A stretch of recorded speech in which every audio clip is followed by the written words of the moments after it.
This is not morning coffee. It's not even evening coffee. It's just something I feel like I want to say. You have to watch the vicious snakes. And you also have to be very careful that you don't become the vicious snake. Um, you slither and slime your way into doing whatever you think. And when I normally speak in this manner, I am really talking about me, but I'm also talking about those of you that can identify with what I'm talking about. So let's make it real short, make it real sweet, make it real plain. Watch the snakes. The snakes are not always in the grass. Sometimes the snakes are just the people who you choose to surround yourself with, thinking that they have your best interest at heart. Anybody that's going to walk with you, in this life that we have been living, and they are going to co-sign your BS, your belief system, your bull, and they're going to allow you to sit in your sin, your self-inflicted nonsense. And what you do is you give yourself a license to continue to contaminate yourself and other people, because when the flaws and the defects of character come out, they just don't come out of nowhere. Something that you've nurtured, that you've mastered for years. You taught yourself how to be a snake so that you could slither and slime and survive, through the chaotic drama that is enforced upon you. So you think the solution, the way out, is surrender. We have been possessed by the demon of despair and depression, and the demon of lust, and the demon of whatever, far too long.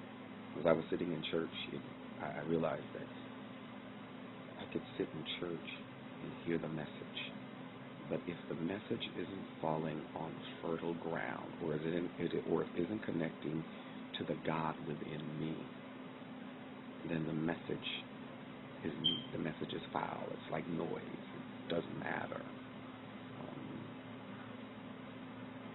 Something effective happens when I live ineffectively. I begin to stop talking, blaming, looking, thinking of ways to get back at other people, and I start to think, God, why am I living through this chaotic drama?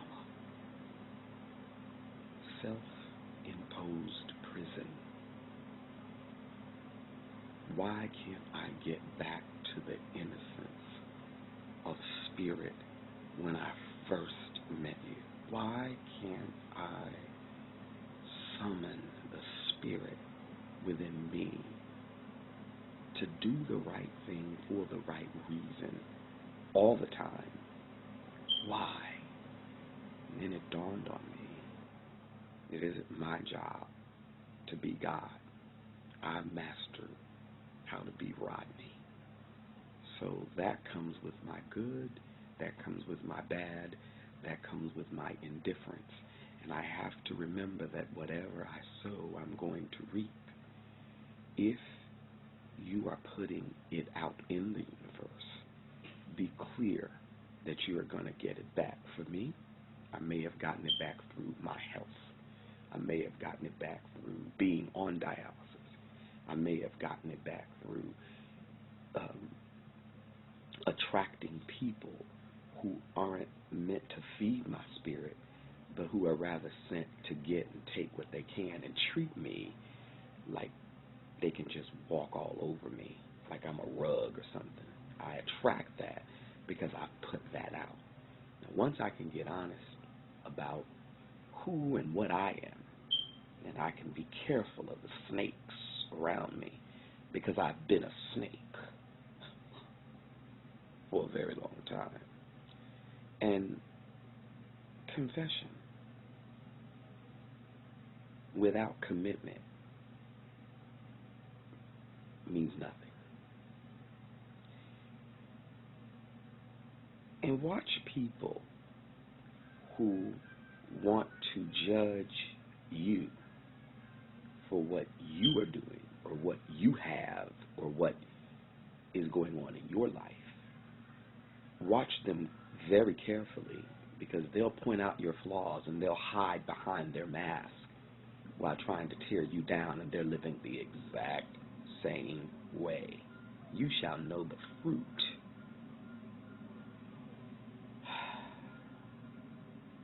Rotten fruit, good fruit, you'll know it. So I'm just saying, watch snakes, period. Watch snakes. You know, there's snakes on your job. You know, there are people on your job who do not want to see you succeed. And once you do succeed, they'll type up reports that state that you aren't succeeding to put you on the defensive, when the best offense that you've gotten is you, nor they are the author and finisher of your faith. That's the thing that rescues you and me from being the snakes that we are. We have a God who has given us faith and has more faith in us than we do in ourselves.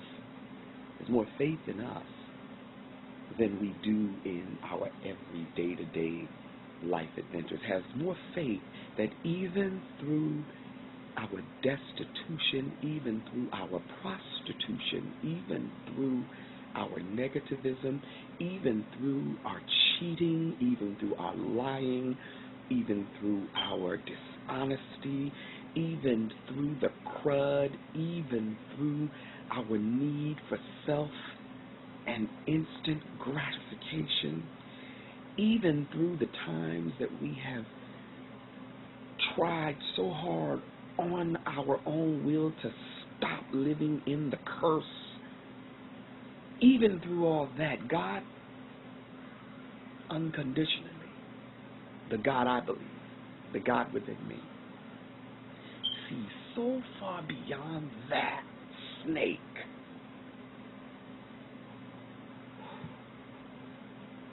and places the direct, caring, loving people in my life that can help me get out of that state so that I can get back to God. It does not feel good, especially if you're a person that's in service to other people and you happen to put on the face and you're there for other people, and other people like to hear you, give your sound wisdom, your sound advice when you can't even take it yourself. It does not feel good. It does not feel good when you look people in the eye and you know as soon as you leave from meeting with them, you're going to go jump off into your next jump off, that thing that so easily, gets you caught up. And most of the time, it could be sex. It could be drugs. It could just be whatever is taking you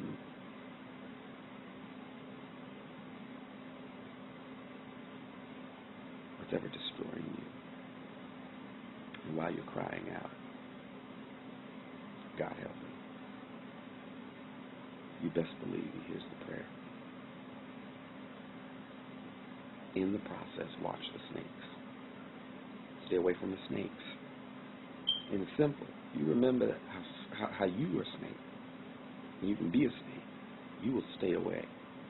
Because all that is going to do is simply to come and devour and eat you up alive. And tell other people, I told you so, when the reality is every last one of us, every last one of us living and breathing and walking on the planet Earth, every last one of us has something that we have not been able to control or master, because we have mastered this illusion.